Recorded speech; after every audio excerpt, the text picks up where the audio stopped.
four things that are listed in the U.S. Constitution for what you can impeach a president for under Article 2, Section 4 is treason, bribery, high crimes, and misdemeanors. Treason, bribery, high crimes, and misdemeanors. Misdemeanors. So that means if you were to, jaywalk, that's one misdemeanor, but if you jaywalked and you also littered, well, that's two. So you could be impeached for two misdemeanors. And then treason and bribery, we have legalized bribery here, right? Lobbyists dumping a shit ton of money in these politicians' campaigns. And then, Saudi Arabia, the $120 billion arms deal, isn't that a kind of bribery? I think Saudi Arabia gave them $40 billion just a week. The impeachment process works is it starts in the House. I believe the Judiciary Committee traditionally, or is the one that would be the ones that put it forward. Now, it starts in the House. That's where the impeachment happens. The impeachment is just the beginning, and so it says it's like the indictment. It's like a very big indictment. But once the impeachment has passed by majority vote, so the House introduces it, and if more than 50% of the House votes to impeach, then the trial happens in the Senate. And then the Senate has to vote two-thirds. Two-thirds of the Senate has to vote for it. So for right now, yes, the impeaching Donald Trump would not work. But we're going to be changing things up on November 8th, 2018, just a year and a half from now. So in a year and a half from now, can we get enough senators? Can we get enough people in the House to stop Trump with his war crimes? First, after the House passes the impeachment against Donald Trump, then they would notify the Senate, and then they would get the trial by the Senate. And if it's the president, then the chief of the Supreme Court would be the chair. If it's not the president, then the vice president is the one that will rule over the trial, the Senate trial. Now, something interesting, Obama wanted to full-on engage Syria, but John Boehner had threatened Obama that if he declared war in Syria that, he would be faced with impeachment. So I don't understand, 48% of the country is in favor of impeachment, and all these Bernie Sanders people, just too many of them. There's some that's, equally, they dislike the Democrats as well as the Republicans, but a lot of these are defending the Republicans. And the impeachment process starts in the House, and you have to get a majority vote in the House, and then the conviction goes to the Senate, and you need two-thirds in order to convict. Nobody has been kicked out of office. We've had two presidents that were impeached, and then the articles of impeachment, the impeachment hearings or the impeachment vote in the House caused Nixon to resign. So we've only had three cases in the U.S. which we could see, about impeachment. So the House, you need a majority, and then the Senate, you need two-thirds. So if the House votes to impeach, you're impeached, but you're not kicked out yet. You have to be convicted in the Senate, and so far no president has ever been convicted, even though Bill Clinton was impeached, and Andrew Johnson, one of the shittiest presidents ever, was impeached, but neither one of them were convicted. So Francis Boyle, the professor, a professor of the University of Illinois College of Law, said that Trump can be impeached in three different ways: under the War Powers Clause of the U.S. Constitution, under the 1973 War Powers Resolution, and under crimes against peace as recognized by the U.S. Army Field Manual 2710. So that's a very specific field manual. I'm not for sure what the U.S. Army Field Manual that we have, that's a law, that's a code, I guess so. So the War Powers Clause of the U.S. Constitution says that Congress must declare wars. Well, the only declaration of a war that we've had was in 2001 with the authorization to use force, the war on terror. And that's what they've been saying, Obama used the war on terror, and now Donald Trump is using the war on terror. Congress has not declared war. There is no declaration. Powers Clause of the U.S. Constitution is Article 1, Section 8, Clause 11, and it says that Congress has the power to declare war. It says the Congress shall have the power to declare war, grant letters of marque and reprisal, and make rules concerning captures on land and water. A number of wars have been declared under the U.S. Constitution, although there is some controversy as to the exact number, as the Constitution does not specify the form of such declaration. The authorization to use force isn't a declaration of war. It's permission. I don't know. It's stupid, is what it is. It's fucking stupid. So Congress needs to declare war. So the authorization to use force is kind of like a fig leaf. It's sort of like that's the way we declare war now, even though it's not clear. Some people say because he's the commander-in-chief, the president can declare war as he pleases. Well, that's the wrong interpretation, okay, of the Constitution. The Constitution is very clear that the Congress needs to declare war, and then if it exists, has proven, while some scholars believe that the Commander-in-Chief clause confers special powers, argues other that if the president does have these powers, the Constitution does not provide how far the president may go. These scholars wish to construe the clause narrowly, claiming that the founders gave the president the title to preserve civilian supremacy over the military, not to provide additional powers outside of a congressional authorization or declaration of war. So the president is commander-in-chief, so therefore he is in charge of all the armed forces. He can restrain them from doing what, they can't just go rogue, but he can't just declare war whenever the fuck he feels like it. He's got to get congressional approval. He's got to. You've had Kennedy, Johnson, Nixon, Truman, Eisenhower. They spent, 2 decades committing U.S. troops to Southeast Asia without congressional approval. So Congress responded with the War Powers Resolution in 1973. The War Powers Resolution requires that the President communicate to Congress the committal of troops within 48 hours. So once troops have been deployed within 2 days, the President has to tell Congress.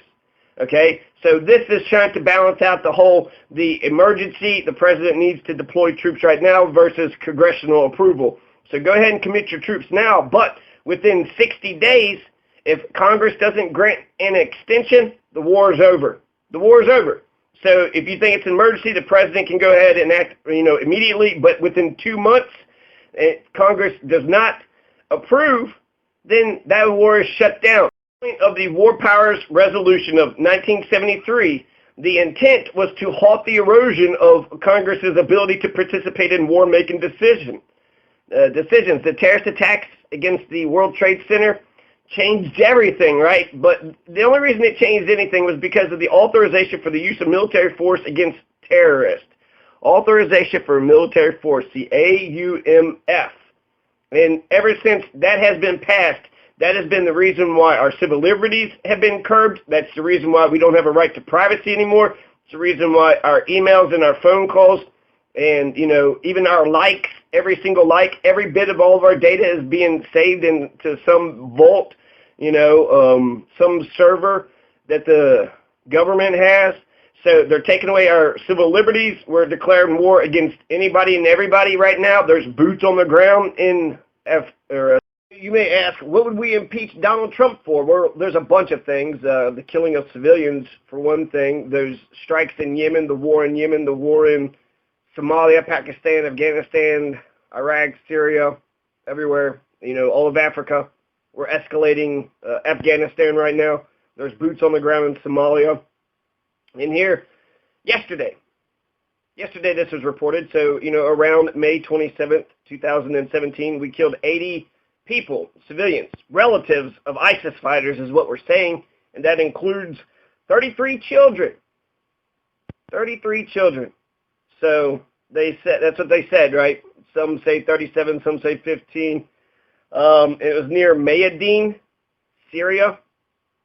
So 33 children. 33 children. How many people were killed in Manchester?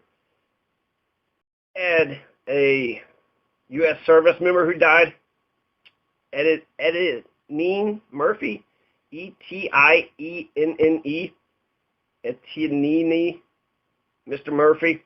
He died in Al-Hasaka, Syria, of injuries sustained during a vehicle rollover-related incident, according to the Pentagon.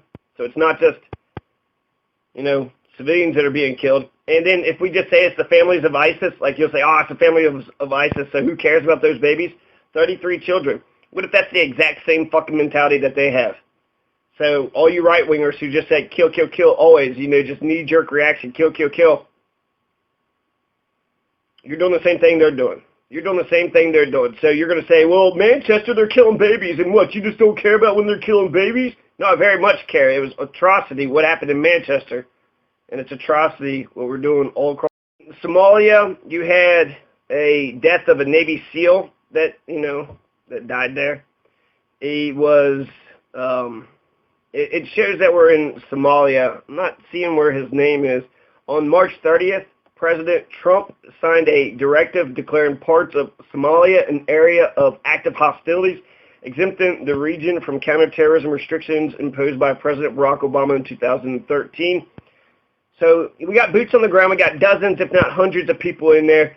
And, right, they'll start out as advisors or what have you, but, they're military people. And so they could not, they're boots on the ground, so they're actually stationed in Somalia. But, if they're just flying drone planes, right, well, that limits American deaths, and we have a robot war. So Somalia, I heard we bombed Eritrea once, and we bombed. War Powers Resolution wasn't a United Nations thing, but the United Nations has its place too.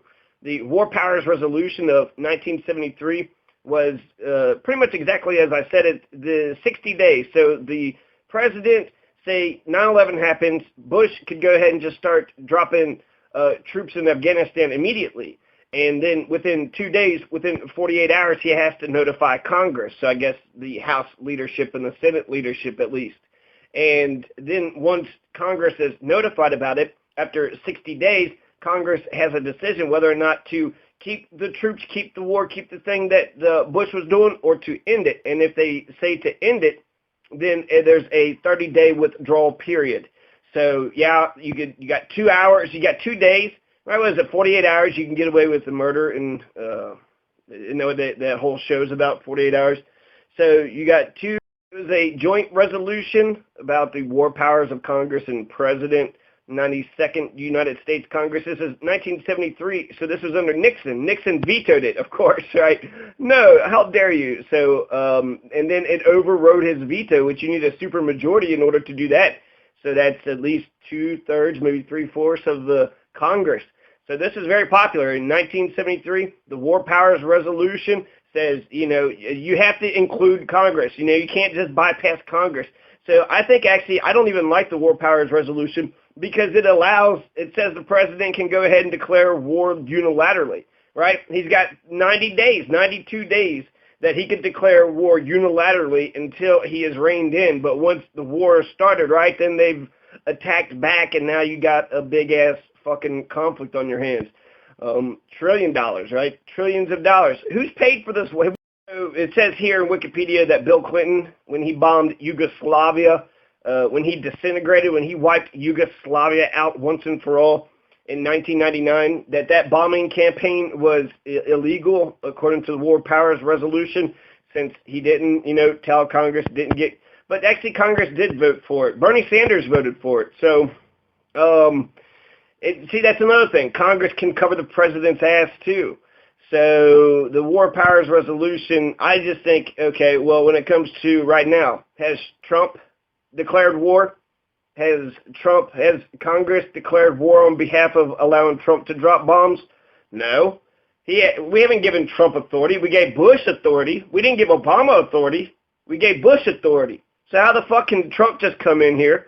And is he notifying Congress of everything he's doing within 48 hours? And then Congress has 60 days. When are they going? Still in Sudan? We're still in Libya? We're still in Somalia? We got boots on the ground, so Somalia's escalating, Afghanistan's escalating, Pakistan, Syria, Yemen. We are fucking genocide in Yemen with the famine. Almost half the country's about ready to starve to death. And, Saudi Arabia, we're promoting Wahhabism, the 9/11, or the ISIS extremists. The ideology of ISIS is the same ideology of Saudi Arabia. So there's plenty of war crimes that's happening now, right? Syria, that professor says Syria, he was just, we have no business being in Syria. Why are we in Syria? Why do we keep on sticking our fucking dick in things that our dick just doesn't, has no business being in? So there's Trump at 60 days. Has Congress reevaluated, the wars that Trump has got us into? Or does Congress, after 60 days, they get to review the thing, and then 30 days everybody comes home? So has Congress done this? Right? I mean, Trump's a brand new thing. He hasn't got a declaration of war. He doesn't get to use the authorization to use force. Remember with the French Revolution, what happened? The French said, hey, we got a treaty. Remember when we helped you in your revolution? The Americans said, well, yeah, we remember that, but that was a treaty with the king, not with you all, but we're still France. No, it doesn't matter. You're different than the last administration. You're an entirely different administration, and so, all bets are off. So, 60 days, Congress reapproves all this, right? There was just a war appropriations bill. Tulsi Gabbard voted in favor of it. So the wars carry on because, appropriation, but it was a defense budget. So one was a defense budget, one was just a budget to keep the government of the United States running for another year. $1 trillion, that's how long our 16-year-long conflict in Iraq and Afghanistan. $6 trillion. Hey, you got $6 trillion I can borrow? Oh, I want to go kill a bunch of people in Iraq. Yeah. Terrorism or 9/11 or democracy, something, I don't know. It's not about oil and lining my pockets. Just give me $6 trillion, will you? Fuck. I need $6 trillion. So this Memorial Day, we should begin to confront the staggering cost and the challenge of paying for this war. It's not only, for the guns, trucks, fuel, but also the long-term care cost of providing medical care. For World War I veterans, they didn't begin to use veterans care until 1969. For World War II veterans, the peak came in 1986. So it doesn't hit until 30 years. I mean, they were young, right? We were young and innocent. And then they get sick and then they need help. So medical costs could cost another $2, $3, $5 trillion. During Vietnam, marginal tax rates for the top 1% of earners hiked to 77%. 77%. And here we're talking about cutting corporate taxes, 35% to 15%. And that's what Jack Conway, he was saying, I do not want to cut taxes during a recession. That is bad economics. Is it? And then Harry Truman raised tax rates as high as 92% during the Korean War, telling the country that this is a contribution to our national security that every one of us should stand ready to make. Korea, we lost the Korean War, right? There's North Korea. They're the axis of evil. They're still around. So the Korean, we guess we won half of it. We won half of Korean War. Taxes were raised during the Revolutionary War. On the Manchester bombing, you had 22 children that were killed, and here you had 30 children that were killed. So this is, again, the attack of Mayadeen. So this just happened recently. This is Friday, May 26th. It was reported. Here's the numbers. 80 civilians were killed on Friday, and then 37 civilians were killed on Thursday, and then 15 civilians were killed on Wednesday. So in 3 days, 132 civilians were killed total. So, right, we're attacking the families. That's terrorism, to attack the civilian population for political reasons, to attack the peaceful people, the good people, the quiet people, the people that are also victims to ISIS. So people have to look over their shoulders for ISIS. They got to look over their shoulder for the United States airstrikes. So, taking out their families. This is a war crime. This is a war crime. Attacking babies, attacking children deliberately. Say a couple more things. The professor had mentioned that the Army Field Manual 27-10, which is a 1956 field manual, Department of the Army Field Manual, the Law of Land Warfare. And when I read it, he said crimes of peace that might be related to the United Nations.